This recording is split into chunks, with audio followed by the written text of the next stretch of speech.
Assalamualaikum warahmatullahi wabarakatuh. Saya Apriana Nurhandayani dan Abdurrahman selaku kelompok 4 mata kuliah penilaian hasil belajar yang diampu oleh Bapak Muhammad Farid Nasrullah MPD.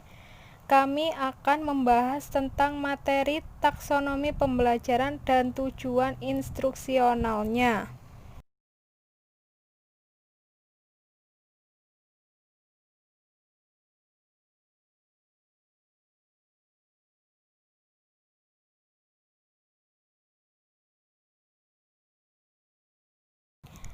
Yang pertama, saya akan menjelaskan pengertian taksonomi pembelajaran. Pembelajaran sendiri yaitu proses interaksi peserta didik dengan pendidik dan sumber belajar pada suatu lingkungan belajar. Taksonomi sendiri yaitu klasifikasi bertingkat dari sesuatu atau prinsip. Jadi, taksonomi pembelajaran adalah usaha pengelompokan yang disusun dan diurutkan berdasarkan ciri-ciri suatu bidang tertentu dan menjadi salah satu aspek yang harus dipertimbangkan dalam melaksanakan kegiatan pembelajaran. Sebab segala kegiatan pembelajaran intinya adalah pada tercapainya tujuan pembelajaran.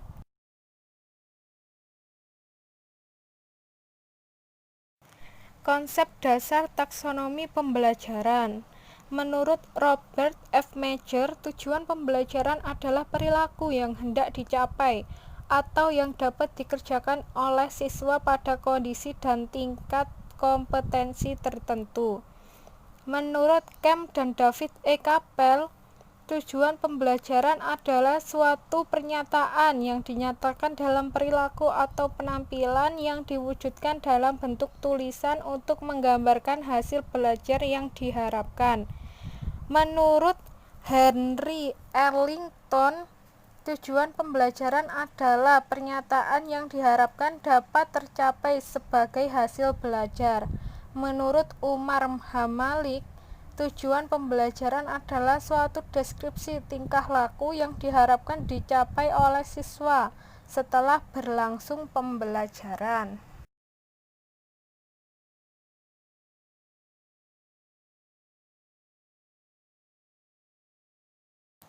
Menurut standar proses pada Permendiknas nomor 41 tahun 2007, tujuan pembelajaran menggambarkan proses dan hasil belajar yang diharapkan dicapai oleh peserta didik sesuai dengan kompetensi dasar. Ini berarti kemampuan yang dirumuskan dalam tujuan pembelajaran mencakup kemampuan yang akan dicapai siswa selama proses belajar dan hasil akhir belajar. Upaya merumuskan tujuan pembelajaran dapat memberikan manfaat tertentu baik bagi pendidik maupun peserta didik. Manfaat dari tujuan pembelajaran yaitu memudahkan dalam mengkomunikasikan maksud kegiatan belajar mengajar kepada siswa, sehingga siswa dapat melakukan perbuatan belajarnya secara lebih mandiri. Yang kedua, memudahkan guru memilih dan menyusun bahan ajar. Yang ketiga, membantu memudahkan guru menentukan kegiatan belajar dan media pembelajarannya. Yang terakhir, memudahkan guru mengadakan penilaian.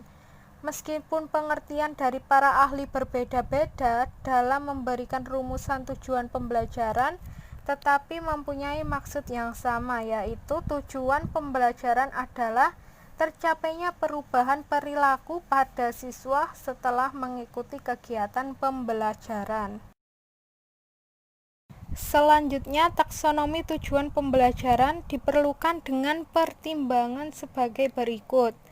Yang pertama, perlu adanya kejelasan terminologi tujuan yang digunakan dalam tujuan pembelajaran, karena tujuan pembelajaran berfungsi untuk memberikan arah kepada proses belajar dan menentukan perilaku yang dianggap sebagai bukti hasil belajar.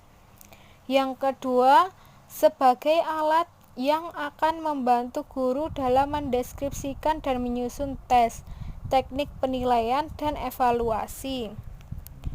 Dua kriteria yang harus dipenuhi dalam memilih tujuan pembelajaran yaitu preferensi nilai, yaitu cara pandang dan keyakinan guru mengenai apa yang penting dan seharusnya diajarkan kepada siswa serta bagaimana cara pembelajarannya.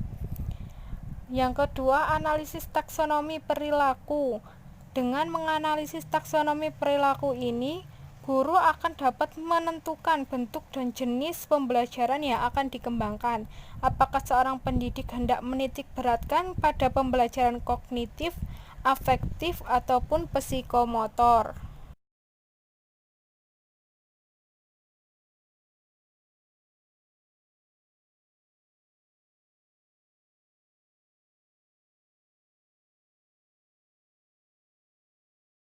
Selanjutnya yaitu tentang taksonomi Bloom.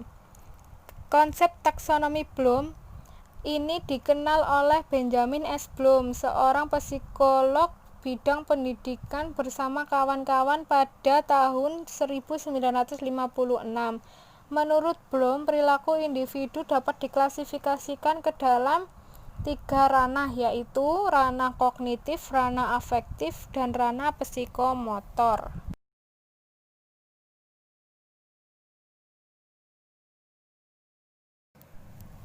Yang pertama, ranah kognitif. Ranah kognitif ada 6 tingkatan, yaitu pengetahuan, pemahaman, penerapan, analisis. Contoh dari pengetahuan, siswa dapat menggambarkan satu buah segitiga sembarang. Contoh dari pemahaman, siswa dapat menjelaskan kata-katanya sendiri tentang perbedaan bangun geometri yang berdimensi 2 dan berdimensi 3. Penerapan, siswa dapat menghitung panjang sisi miring dari suatu segitiga siku-siku jika diketahui sisi lainnya. Contoh dari analisis, siswa dapat menentukan hubungan berbagai variabel. Selanjutnya, sintetis dan evaluasi. Contoh dari sintetis, siswa dapat menyusun atau membentuk rumus cepat sesuai pemahamannya. Contoh dari evaluasi, siswa mampu mengetahui kemampuannya dan melakukan perbaikan.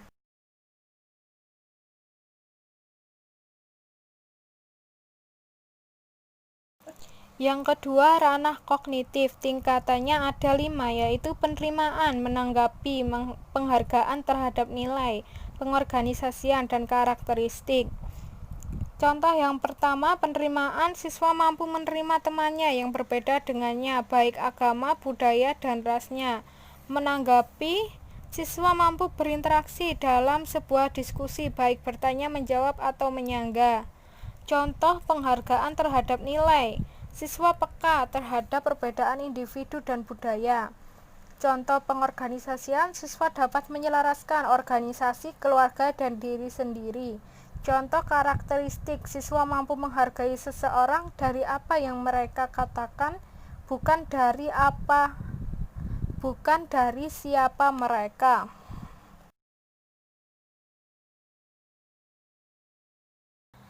Terakhir, ranah psikomotor ada 5 tingkatan, yaitu peniruan, manipulasi, ketetapan, artikulasi, dan pengalamiahan. Jadi, taksonomi Bloom adalah struktur hierarki yang mengidentifikasikan skills, mulai dari tingkat yang rendah hingga yang tinggi. Taksonomi tujuan instruksional. Tujuan instruksional merupakan penjabaran dari tujuan pendidikan dalam sistem pendidikan. Secara nasional, tujuan pendidikan tercantum dalam pembukaan Undang-Undang Dasar 1945, yakni mencerdaskan bangsa. Robert F. Meitner pada tahun sekitar 1962 yang mendefinisikan tujuan instruksional sebagai tujuan perilaku yang hendak dicapai atau dapat dikerjakan oleh peserta didik sesuai kompetisi. Edward L. Desnoska dan David E. Cavell tahun 1981 yang mendefinisikan tujuan instruksional adalah suatu pernyataan spesifik yang dinyatakan dalam bentuk perilaku yang diwujudkan dalam bentuk tulisan yang menggambarkan hasil belajar yang diharapkan. Fred Percival dan Henry Ellington pada tahun 1984 yang mendefinisikan tujuan instruksional adalah suatu pernyataan yang jelas menunjukkan penampilan atau keterampilan yang diharapkan sebagai hasil dari proses belajar.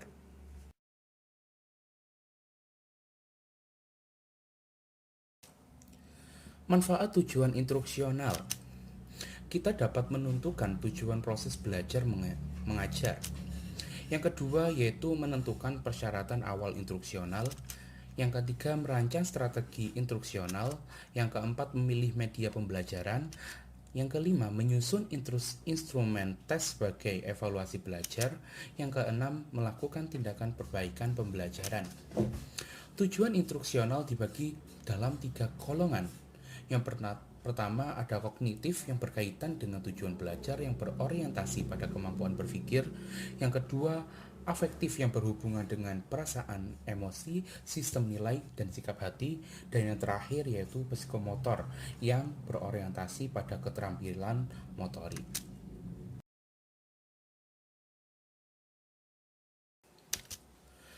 Afektif, kognitif, dan psikomotor. Yang pertama, kognitif. Kognitif meliputi berkreasi, evaluasi, analisis, aplikasi, pemahaman, dan pengetahuan. Yang kedua yaitu afektif. Afektif ini meliputi ciri khusus, mengatur, menilai, menanggapi, dan menerima. Dan yang terakhir yaitu psikomotor. Psikomotor itu meliputi pola gerak baru, perubahan gerakan secara mahir, terampil, mampu melakukan gerakan secara lancar, mampu untuk bergerak, mampu melakukan rangkaian gerakan, mampu memulai gerakan, mampu membedakan ciri fisik.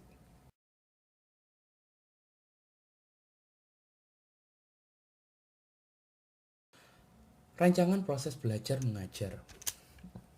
Rancangan proses belajar mengajar dalam garis besar program pengajaran atau GBPP terdiri atas langkah-langkah sebagai berikut.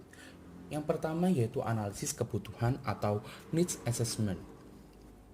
Langkah pertama dalam perancangan GBPP ialah analisis kebutuhan.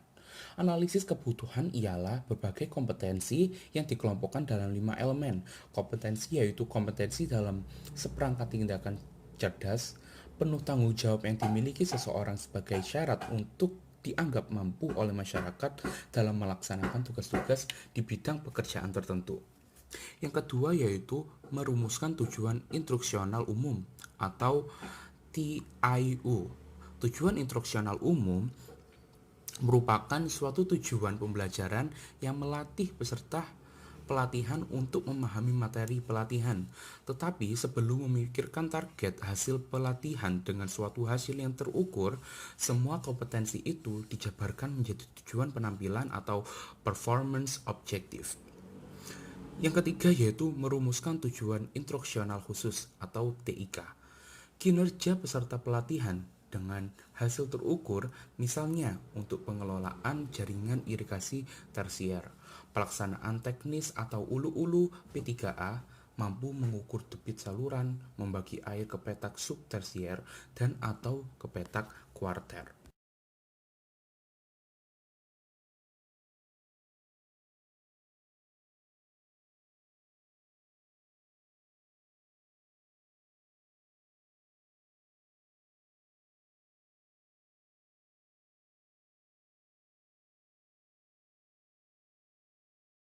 Strategi instruksional. Menyusun strategi dalam pelaksanaan pembelajaran, strategi instruksional meliputi unsur-unsur, urutan kegiatan, metode instruksional, media instruksional, waktu, strategi, dan strategi instruksional ini selanjutnya dituangkan ke dalam GBPP dan SAP. Yang kedua yaitu evaluasi pembelajaran, rancangan pelaksanaan pembelajaran. Evaluasi merupakan suatu proses untuk memperoleh informasi dan data untuk membuat keputusan. Informasi dan data yang sesuai dan mendukung tujuan evaluasi yang direncanakan. Evaluasi dilakukan melalui ujian atau tes. Terima kasih, sekian presentasi dari kelompok kami. Apabila banyak kurangnya, kami mohon maaf sebesar-besarnya. Akhirul kalam, wassalamualaikum warahmatullahi wabarakatuh.